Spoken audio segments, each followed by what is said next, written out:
Un style unique, inimitable, un des rares qui met quasiment tous les fans de MotoGP d'accord. C'est un pilote de caractère qui n'a jamais rien fait comme tout le monde. D'après ses coéquipiers, monté sur sa moto avec ses réglages à lui, c'était impilotable. Sauf pour lui, et une carrière bien courte qui a débuté en 2006 et va s'achever de façon surprenante en 2012, déjà fin de carrière donc prématurée, et un palmarès qui finalement ne rivalise pas avec les plus grands parmi les plus grands. Et pourtant Casey Stoner a laissé au MotoGP l'empreinte des plus grands. Ce pilote énigmatique, donc retraité à seulement 27 ans, est notre premier MotoGP légende. Point de corde, le podcast MotoGP. C'est Bagnaia qui a chuté. Fabio Quartararo met en place son pilotage.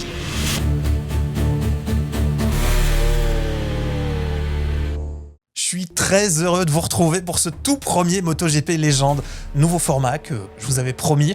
On va aborder les plus grands pilotes de l'histoire. Et donc aujourd'hui, vous l'aurez compris, on va commencer avec le champion du monde australien, Casey Stoner. Alors avant de faire ça, abonnez-vous si vous êtes sur YouTube, je compte sur vous. Le pouce bleu évidemment. Alors je parle de YouTube, il y a les plateformes de podcast audio, Spotify, Apple Podcast et tous les autres. Là-bas vous pouvez également laisser vos évaluations si ça vous plaît. Ça me permettra d'être découvert par d'autres fans de MotoGP qui, comme vous, sont là pour suivre cette histoire. Voici donc le premier MotoGP légende de l'histoire de Casey Stoner.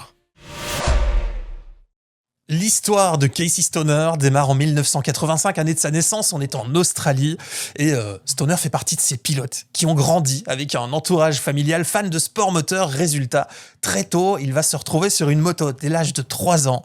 Casey Stoner est au guidon d'une petite motocross. Alors pour ceux qui sont de ma génération et ceux qui connaissent le motocross, on connaît tous ce modèle, c'est la petite Pee-Wee de Yamaha. Et pour la petite histoire, c'est celle de sa grande sœur qui va accepter de lui prêter cette moto. On peut la remercier puisque sans elle, on aurait peut-être raté un des plus grands pilotes, un des plus grands champions du monde de l'histoire du MotoGP. Comme quoi, il faut prêter ses jouets.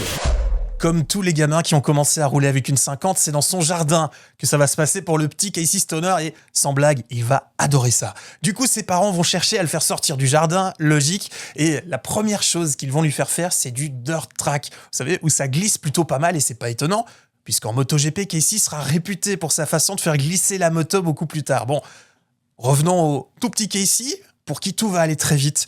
4 ans, première course. 6 ans, premier titre de champion déjà. Et après ça, déjà tout gamin, il va enchaîner les victoires, et puis victoire sur victoire, etc. On raconte même qu'à 12 ans, il aurait gagné 32 courses en un seul week-end. Ce qui est plutôt pas mal et ce qui confirme surtout que Casey Stoner était précoce au guidon d'une moto. Stoner a maintenant 14 ans et il a gagné beaucoup, si bien qu'en Australie, on connaît déjà bien son nom et tout le monde l'a compris, il va falloir surveiller ce jeune pilote. Une chance, quand on est australien, l'Australie a déjà bien marqué l'histoire du MotoGP, les portes pourraient s'ouvrir un peu plus facilement. Sauf qu'il y a un problème, c'est qu'en Australie, il faut 16 ans pour courir sur piste et la famille de Casey Stoner va se retrouver face à un choix: tout quitter pour suivre leur petit prodige. Choix qu'ils vont faire, mais à une condition: trouver un championnat où ils pourraient évoluer avec les meilleurs. Alors là, on pourrait attendre l'Espagne ou l'Italie, mais le troisième choix arrive, c'est l'Angleterre, et c'est là-bas que va s'installer la famille Stoner, avec une des raisons probablement, c'est que les grands-parents Stoner sont anglais. C'est à ce moment que va réellement débuter la carrière du futur champion du monde MotoGP. Le moins qu'on puisse dire, c'est que ça va très bien se passer dès sa première course. Casey est clairement supérieur au reste du peloton. Il va terminer champion d'Angleterre en 125 dans le challenge Aprilia et se faire repérer par Alberto Puig, qui à ce moment-là repère des talents et évidemment va repérer notre Casey Stoner. Il est responsable de la Red Bull MotoGP Academy, Alberto Puig, et il va même aider la famille du pilote australien à aller s'installer en Angleterre pour organiser les bases de sa future carrière. Ce même Puig qui fera les beaux jours du HRC plus tard, avec des jeunes talents comme Marc Marquez ou encore Dani Pedrosa. Et justement, là, on est en 2001. Stoner va, sur le conseil de Puig, courir à la fois dans le championnat espagnol et le championnat anglais sur une Honda. Et c'est là qu'il va croiser la route de Dani Pedrosa. Pour la première fois, c'est un peu compliqué. Il va manquer de réussite et va terminer deuxième des 2 championnats. Alors, il faut prendre en compte ses absences du championnat anglais cette année-là.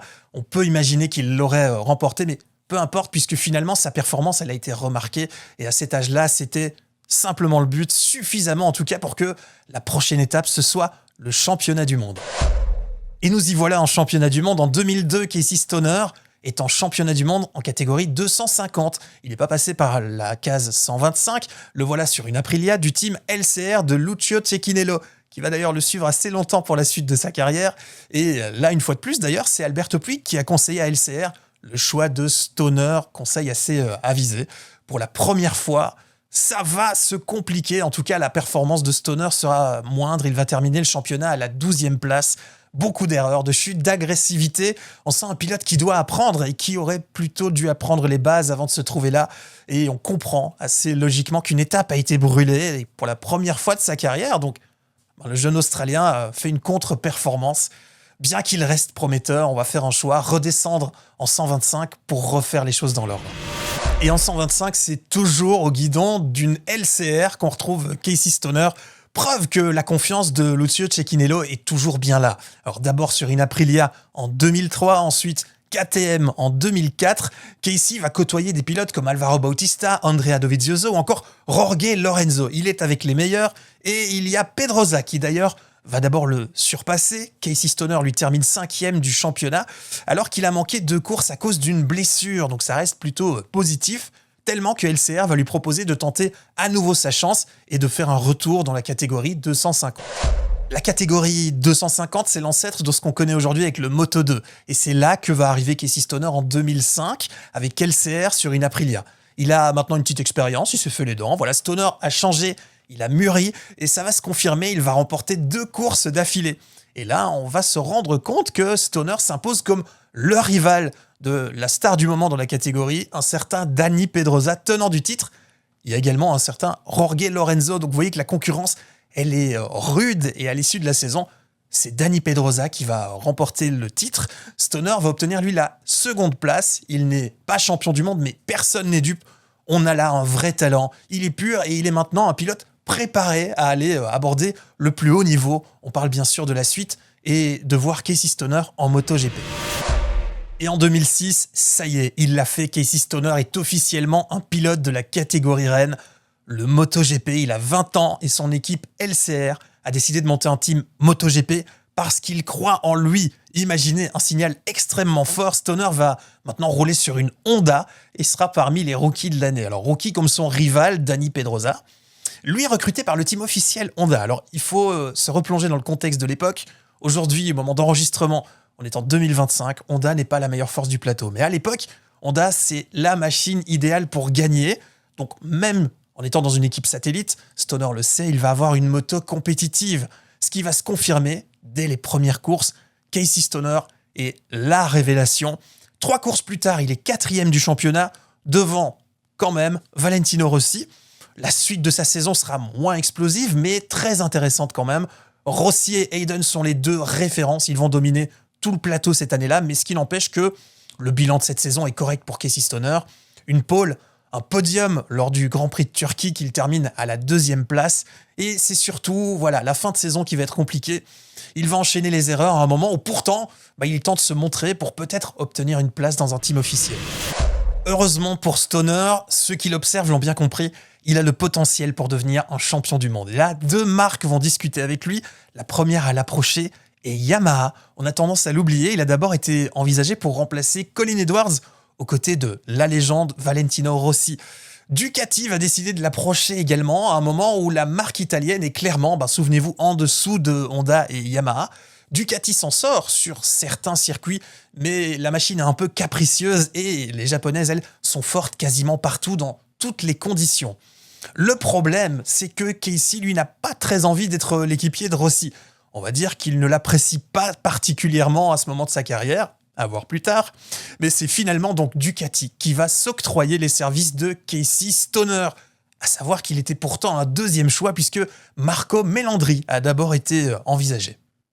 Et là, alors qu'on ne le sait pas encore, la légende va commencer à s'écrire. Voilà la toute première course sur Ducati qui se déroule au Qatar pour Casey Stoner. Il est bien là, en duel face à Valentino Rossi, celui qui aurait pu être son équipier. Et c'est Stoner qui remporte la victoire. Sa toute première victoire en MotoGP. Alors, pas encore de quoi s'emballer. On le sait, à ce moment-là, la Ducati n'est pas la meilleure moto. Ce sera compliqué sur certains, voire beaucoup de circuits.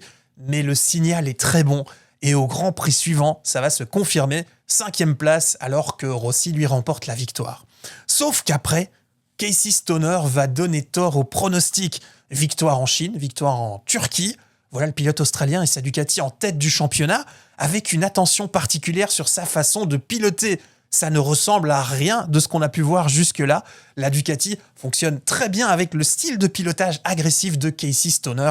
Et cette fois, tout le plateau MotoGP le sait, on ne peut plus le nier. Stoner est un candidat pour le titre, à considérer. Lui qui n'a pas toujours été constant, là, il l'est et il prend de gros points. Résultat, Valentino Rossi va se retrouver sous pression. Mis sous pression par un pilote qui joue le championnat de façon inattendue, Valentino Rossi va commettre des erreurs, à un moment où Dani Pedrosa est un peu moins rapide que prévu, ce qui va nous amener au tournant de ce championnat qui va basculer. On est à Barcelone, il faut imaginer le contexte de l'époque, il y a 2 manufacturiers de pneus. Honda et Yamaha sont sur Michelin, Ducati est en Bridgestone. La Ducati est à la base moins performante sur le circuit catalan, mais les pneus fonctionnent mieux que ceux de ses rivaux et Stoner va pouvoir en profiter, il va se battre pour la victoire et il va gagner. Ensuite, enchaîner la semaine suivante. Vous avez probablement peut-être un souvenir de course sous la pluie comme on n'en connaît que à Donington. Et l'écart au championnat grandit, se creuse avec d'excellents résultats. Encore plus après l'abandon de Valentino Rossi à Misano devant son public suite à une casse moteur. C'est après cette course que Valentino Rossi le sait. Casey Stoner a toutes ses chances de remporter son premier titre en MotoGP. Et ce titre, on y vient avec la pluie qui était là également à Motegi, circuit qui sera donc le décor du premier titre MotoGP de Casey Stoner. Le bilan de sa saison, 367 points. Il est premier devant Pedrosa qui en avait 242 et Rossi 241. Casey Stoner a 21 ans. Il a osé le pari, Ducati, personne n'y croyait. Et pourtant, il l'a fait. Il va avoir le luxe même de fêter ce titre devant son public australien à Phillip Island. Il ne lui aura fallu attendre que 2 saisons pour obtenir le titre, et on sait désormais qu'il aura le numéro 1 à l'avant de sa Ducati. Le numéro 1 à l'avant de sa moto, Stoner le sait, il est le grand favori de la saison 2008. Et il a faim, son objectif, il est simple. Réitérer ça et montrer qu'il est bien là. Ça va plutôt bien commencer au Qatar avec ce qui devient une bonne habitude. Il va gagner devant un certain Jorge Lorenzo qui fait une belle arrivée. Et 3e place pour Dani Pedrosa, Rossi n'est là que 5e. Ça va pourtant se compliquer pour Casey Stoner. Il va falloir attendre le Grand Prix de Chine pour le revoir sur le podium, ce qui n'était pas du tout attendu. Et vont venir après ça quelques erreurs, trop d'erreurs. Pendant ce temps-là, Jorge Lorenzo, lui, progresse et fonctionne de mieux en mieux. Il va remporter sa première course. Rossi, lui, revient bien dans le coup et va reprendre la première place du championnat. 3 victoires de suite pour le Docteur. Ducati et Stoner le savent, il faut réagir et surtout, il faut le faire vite. Ce qu'ils vont faire, on va retrouver le Stoner qui gagne, avec une course au-dessus du lot à Assen, au Saxon Ring également. Rossi avait mis la barre très haut et Stoner a réussi. Il lui a répondu, les 2 pilotes sont désormais les 2 favoris pour le titre. Et c'est là qu'on arrive à un moment mythique, on a tous vu ces images à Laguna Seca. On s'en rappelle, Valentino Rossi arrive à démarrer devant, Stoner est dans sa roue, la Ducati va plus vite, mais on parle de Valentino Rossi, donc vous le savez, ça ne sera pas aussi simple. On va assister à des tours de folie. Si Stoner passe, Rossi le sait. Sur ce tracé, il va s'envoler, donc Rossi donne tout. Et sur cette piste, il y a le fameux Croxco, un S très serré qui demande énormément de technique, avec un passage lent, propice aux erreurs, au spectacle. Et dans ce virage, surtout, on ne passe pas côte à côte. Ils vont pourtant y entrer quasiment côte à côte. Rossi va passer dans l'herbe, hors de la piste, et parvenir à sortir du virage devant Casey Stoner. Cette situation va profondément énerver l'Australien, si bien que quelques virages plus tard, on le verra partir à la faute. Heureusement pour lui, l'avance était assez importante, donc il pourra se relever et tout de même terminer 2e. Mais ce qu'on ne sait pas à ce moment-là, c'est que c'est un déclic, notamment pour Valentino Rossi, qui va s'envoler au classement. Bien aidé par les chutes et les erreurs qui sont de retour chez Casey Stoner, Rossi sera le champion du monde 2008 et Casey Stoner va devoir se contenter de la 2e place avec 280 points.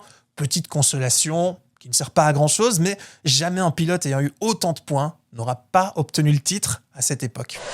La 3e saison de Casey Stoner sur une Ducati est assez particulière. On est en 2009, saison dominée par 3 pilotes, Rossi, Lorenzo et Casey Stoner. Et comme en 2008, Stoner démarre bien la saison, il va remporter le Grand Prix du Qatar.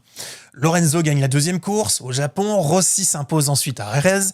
Les favoris sont bien là, Stoner aussi. Dans les courses suivantes, il est toujours dans le top 5. Tout semble bien aller, il va même renouer avec la victoire au Mugello. Mais c'est à ce moment qu'on va vivre un rebondissement plutôt inattendu. Une rumeur enfle dans le paddock en cette période. Casey Stoner serait souffrant. Et en Catalogne, Rossi gagne devant Lorenzo après un duel épique dont les images reviennent souvent sur les réseaux sociaux. Alors, ce jour-là, Stoner est 3e, mais quand il descend de la moto, il y a une image particulière, il est à bout de force, à bout de souffle, et on comprend qu'en effet, au-delà des rumeurs, quelque chose ne va pas. On le verra jouer le top 5, mais plus la victoire, et les questions vont revenir encore et encore dans les conférences de presse. On essaie de comprendre ce qui se passe avec le pilote australien qui va enfin décider de s'exprimer. Et c'est là qu'on va apprendre qu'il souffre notamment d'anémie, mais également d'une intolérance au lactose. Et conséquence de tout ça, après quelques tours seulement au guidon de sa Ducati, il est à bout de force, il ne peut plus piloter à fond, et on ne peut pas voir le vrai Casey Stoner. Sa décision va tomber, il sera absent 3 courses, pour se soigner, pour se reposer, et ses résultats forcément seront altérés par ce manque de forme combiné à cette absence. On est maintenant quasiment sûr que le championnat MotoGP, le championnat du monde de cette année-là, ne sera pas pour Casey Stoner. Bien entendu, il va tout de même revenir. Au GP du Portugal, on retrouve Casey Stoner et tout semble aller mieux. Il va d'ailleurs terminer 2e. On retrouve de la vitesse. Victoire ensuite en Australie sur ses terres et nouvelle victoire en Malaisie. L'heure est au bilan de sa saison compliquée. Il doit se contenter de la 4e place, mais il va mieux et il se donne déjà rendez-vous. La saison suivante, ce sera déjà sa 4e saison au guidon d'une Ducati. Fort de cette fin de saison, Casey Stoner fait une fois de plus office de favori pour la suivante. On est en 2010 et ça démarre de nouveau très bien. Rendez-vous au Qatar et cette bonne habitude avec une première victoire de la saison. Mais rapidement, on va se rendre compte d'une chose, c'est que les motos japonaises cette année-là sont bien au-dessus de la Ducati. Les Japonais sont également passés à Bridgestone et honnêtement, Honda et Yamaha font que Ducati semble complètement largué. Alors ajoutez à ça 5 abandons pour Casey Stoner et des tensions qui vont progressivement s'installer dans le box Ducati qui ne joue quasiment plus jamais la victoire. Alors, quand on sent que ce genre de situation se présente, on sent aussi qu'on est à la fin d'un cycle et ça va se confirmer. Casey Stoner va commencer à discuter avec d'autres marques. C'est là les prémices d'une suite que nous connaissons tous, l'arrivée du pilote australien chez Honda au guidon d'une machine du HRC. Après une finalement excellente fin de saison qui sera la dernière sur la Ducati, Casey Stoner arrive au HRC à un moment où pourtant l'attraction ce n'est pas vraiment lui, c'est Valentino Rossi, le légendaire numéro 46 arrive chez Ducati, une opération sportive mais aussi marketing inégalable. Les supporters de MotoGP italiens sont absolument aux anges. Mais pendant ce temps-là, ceux qui se rappellent du GP500 se rappellent évidemment de Mick Doohan, Australien légendaire du HRC. Et voilà un autre Australien qui arrive chez Honda. Casey Stoner est là. Et dès les tests hivernaux, la performance est au rendez-vous. Revoilà donc une fois de plus Casey Stoner avec le statut de favori pour son arrivée au Qatar. Là, histoire de ne pas changer les bonnes habitudes, premier Grand Prix de la saison, on est au Qatar. Casey Stoner gagne, évidemment, quelle surprise. Alors il va abandonner à Jerez, mais rien de très grave, ce sera finalement son seul abandon de la saison 2010. Rossi de son côté en plus ne le sait pas, mais il n'est qu'au début de ses déboires avec la machine rouge. Les supporters qui étaient à la fête déchantent complètement et finalement, ce qui était annoncé comme une des plus grandes fêtes de la saison tourne un peu au fiasco. À l'inverse de ce qui se passe chez Honda, la domination, soyons clairs, elle est totale. Stoner va enchaîner les podiums. Une course magistrale, souvenez-vous, sous la pluie à Silverstone. Victoire à Laguna Seca, Brno, Indianapolis, Aragon. Et en Australie, enfin. Et alors ça, c'est tellement beau. Il est devant son public. On est le jour de ses 26 ans et ça y est, enfin, Casey Stoner remporte son second titre de champion du monde MotoGP. Imaginez cette saison, 10 victoires, 16 podiums, alors qu'il y avait 17 courses. Et là déjà, on se dit rendez-vous la saison prochaine, en s'imaginant en tout cas qu'on est parti pour de belles années de domination pour Stoner et sa Honda. Et nous y sommes, cette fameuse saison 2012. La saison que personne n'avait vu venir. D'abord, il y a ce changement de règlement.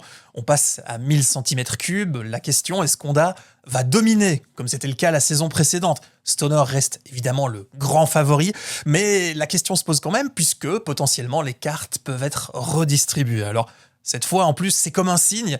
Lui qui gagne chaque année au Qatar en ouverture de la saison termine 3e et son rival s'installe clairement avec son nom, Jorge Lorenzo. Le combat entre les deux va être d'ailleurs très serré toute la saison. La victoire va arriver au second Grand Prix en Espagne pour Casey Stoner. Ensuite, il y aura le Portugal, la Seine ou encore les États-Unis. C'est aussi l'année où Stoner va se blesser assez sérieusement, fracture de la cheville, déchirure des ligaments, une opération et 3 Grands Prix qu'il va manquer. Mais avant ça, il y a cette fameuse annonce, forcément, il faut que je vous en parle puisque cette annonce, ça a été la grande surprise. Stoner décide lors du Grand Prix de France d'annoncer ce que personne n'avait vu venir, la fin de sa carrière à l'issue de la saison en cours. Il aura seulement 27 ans, il est au top, rien ne pouvait laisser imaginer cette décision. Et après cette annonce, lorsqu'il va se blesser, on va même supposer qu'il ne fera pas son retour sur une moto. Pourtant, il reviendra bel et bien et on le verra gagner une dernière fois. C'est à Phillip Island, chez lui en Australie, sa dernière victoire en MotoGP.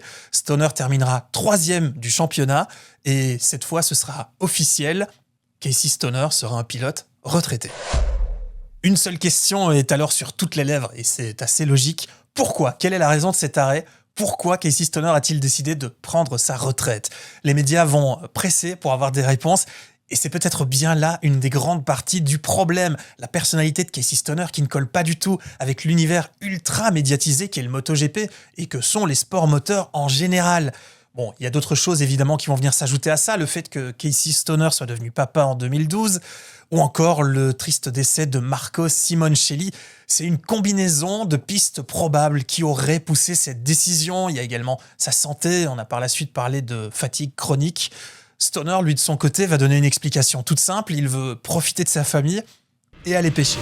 À peine retraité, on va se poser une question. Est-ce qu'on aura un jour la chance de revoir Casey Stoner sur les circuits ? Alors ça va arriver d'abord dans la course automobile, c'est en 2013, un passage qui ne sera pas très marquant, on va pas s'y attarder. Par contre, ensuite, on va le retrouver comme pilote de développement chez Honda, cette même année où Marquez va tout survoler. Imaginez comment on aurait adoré voir un duel entre d'un côté Casey Stoner et de l'autre Marc Marquez. Alors 2015, c'est une grande fête annoncée, on va revoir Casey Stoner en course aux 8 heures de Suzuka. Enfin, Casey Stoner dans une compétition. Sauf que la moto aura un problème, ce qui va provoquer la chute de Stoner qui va malheureusement se blesser. La même année, on parlera d'une wildcard parce qu'il y a une autre blessure, c'est celle de Dani Pedrosa en MotoGP. Wildcard donc chez Honda.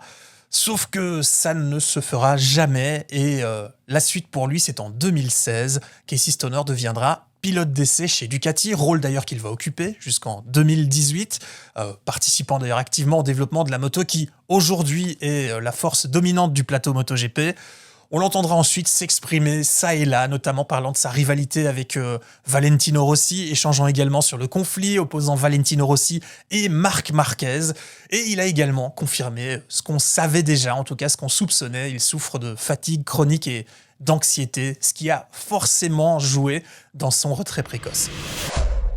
Le palmarès de Casey Stoner, c'est 45 victoires en Grand Prix, dont 38 en MotoGP, 5 en 250 et 2 en 125.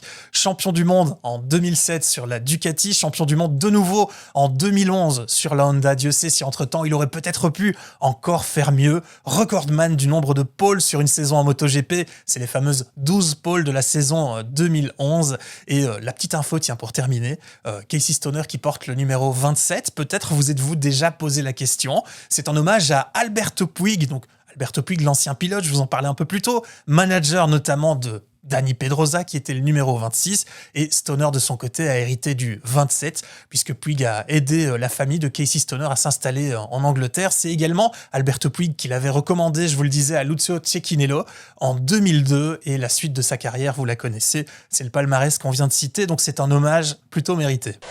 Voilà donc pour l'histoire de Casey Stoner, pilote décidément atypique, un talent pur, pilotage agressif, personnalité forte et capable de prendre les décisions les plus inattendues au moment le plus inattendu. On aurait forcément aimé le voir plus longtemps, mais finalement, c'est peut-être ça qui a donné la dimension de légende au pilote australien. Casey Stoner était notre premier MotoGP légende. Pour terminer, je vous invite dans les commentaires à me dire quel pilote vous aimeriez m'entendre et me voir aborder dans le prochain MotoGP légende. Je voulais commencer avec un pilote atypique. Je pense qu'aujourd'hui, c'est mission accomplie. avec Casey Stoner. En attendant, je vous invite à vous abonner également sur YouTube, le pouce bleu, c'est super important. Ceux qui sont là sur les plateformes de podcast audio, Spotify, Apple Podcast et toutes les autres, vous pouvez également vous abonner, vous recevrez une notification avec les nouveaux épisodes. Et là, vous pouvez aussi me laisser une évaluation. C'est super important, ça me permet d'être découvert par de nouvelles personnes qui, comme vous, rejoindront la communauté Point de Corde. J'ai donc déjà hâte de vous retrouver pour un nouvel épisode et je vous dis à bientôt. Merci d'avoir écouté ce nouvel épisode de Point de Corde. Pour ne pas manquer le suivant, abonnez-vous dès maintenant.